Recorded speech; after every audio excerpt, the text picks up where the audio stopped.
In this section, we'll cover, or start covering, a technique called implicit differentiation. So, implicit differentiation.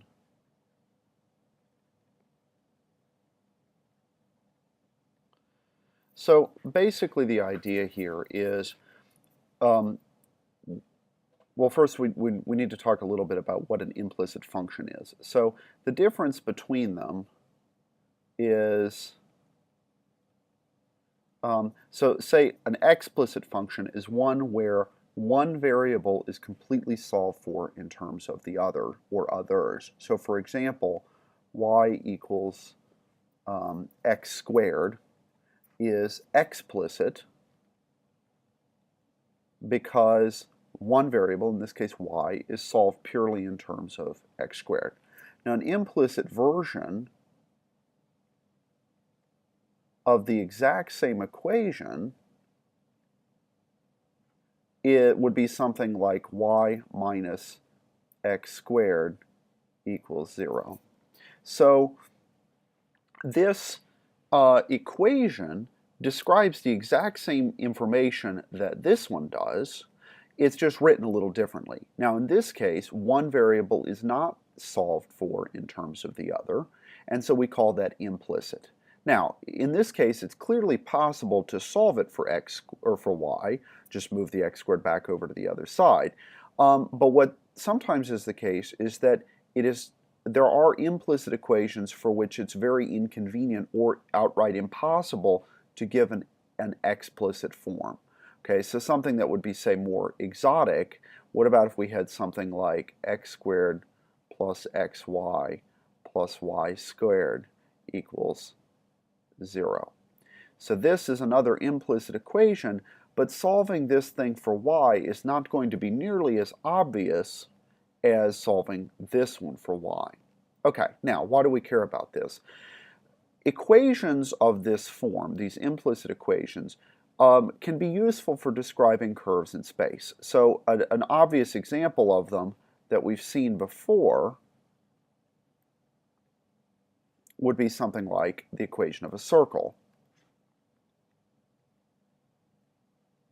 And we'd still like to do some calculus with this thing because, as we know, the derivative will tell us something about slopes of tangent lines. Okay, so if today we wanted to figure out the tangent line to a circle, what we would have to first do is to take this, okay, so this is the equation of a circle, we would have to make it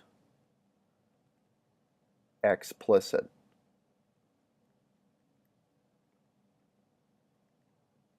Okay, now if we did that, the first thing we would say is y squared would be r squared minus x squared, and then if we square root both sides, y equals plus or minus r squared minus x squared. Okay, so this is actually two equations, of course, right? One for the plus version and the other for the minus version. And which one that we actually work with depends on whether or not we're talking about the top half of a circle or the bottom half. So for example, let me just draw a quick sketch here. If that's our circle, then the plus version is going to be the top of it. So I'll just sort of shade that in blue. And the red version will be the minus sign here, right? So the plus version, that function describes the top half of the circle, and the minus version describes the bottom half of the circle.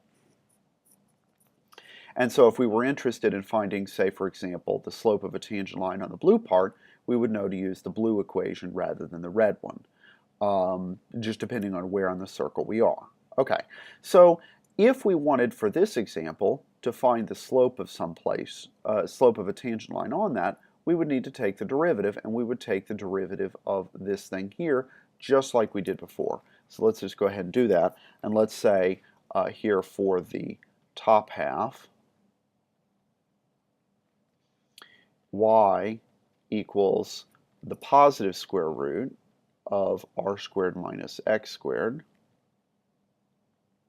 And so the derivative, well, I'm going to go ahead and rewrite this like that. The derivative would be 1/2 times the stuff to the minus 1/2 times the derivative of the insides by the chain rule. Now, remember, r is a constant, it's the radius of the circle, so the derivative of r squared is actually 0.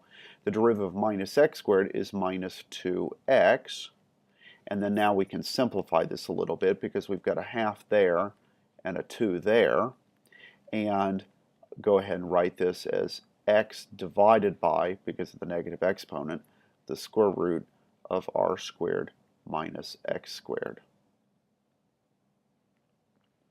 Okay, and that's not too bad. And actually it should be minus x because we still have the negative that's right there. Okay, so this equation here, y prime is this thing, is valid for the blue part. The red part will actually be the same thing, but it won't have that negative there because it already has the negative in front, and that'll kill this negative here. So this derivative so far has been pretty much exactly like what we've done. And now what we're going to talk about in class is how could you do this without solving this equation for y? And does that answer, is it equivalent to if you did solve it for y and you went through and did this stuff?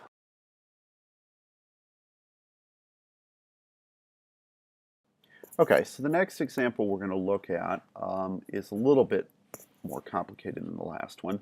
We're going to start this time with the equation 4 minus x, and this will be times y squared equals x cubed.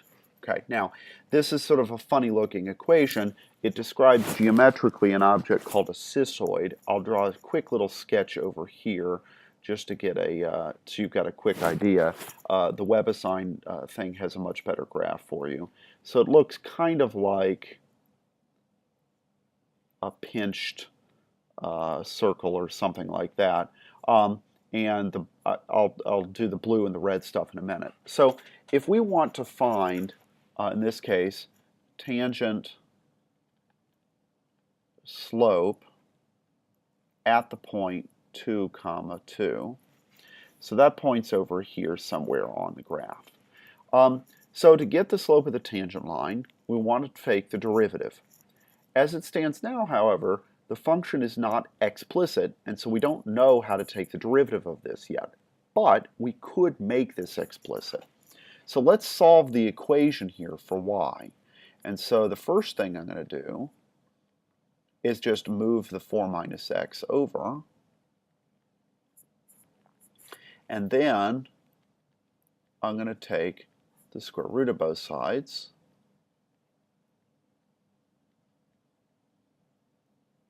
And so this is my function, or actually two functions because of the plus and minus.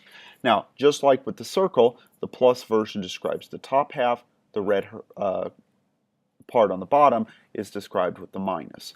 Now, because the point that they gave us is on the top half, that's the part we're going to work with.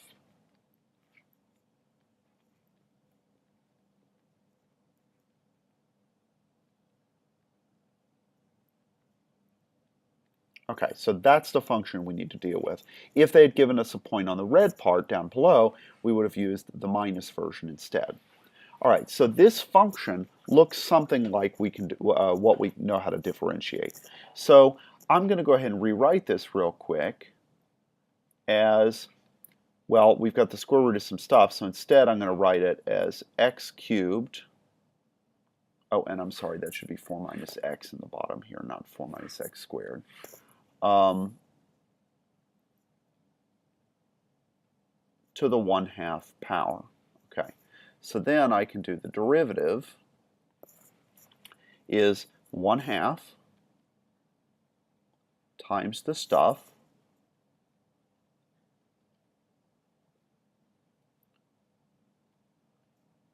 times the derivative of the stuff by the chain rule, and then the new power here is to the minus 1/2.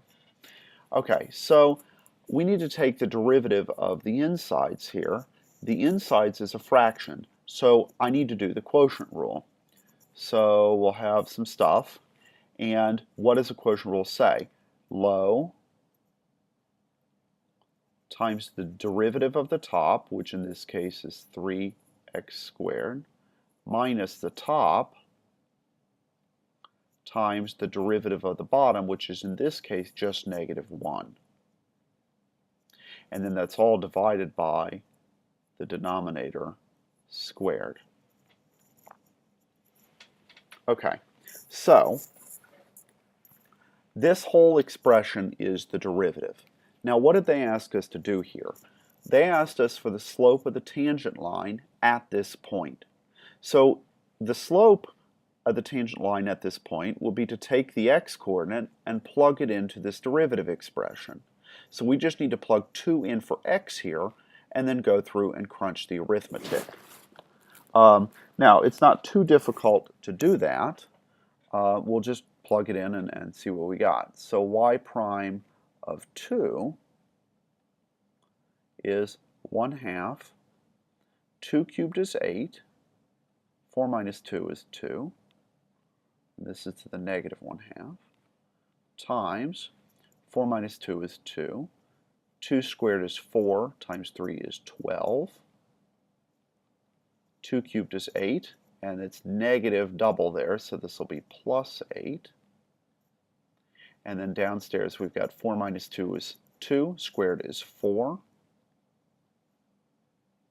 And then let's crunch it. So 8 over 2 is 4. Square root of that is 2, and because it's a -1/2, that means it's actually going to be in the denominator. So we'll have 1/2 times 1/2 times, well, 24 plus 8 is 32, divided by 4 is 8.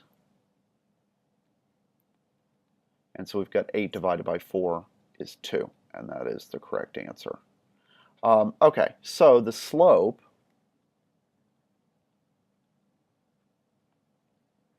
of the tangent through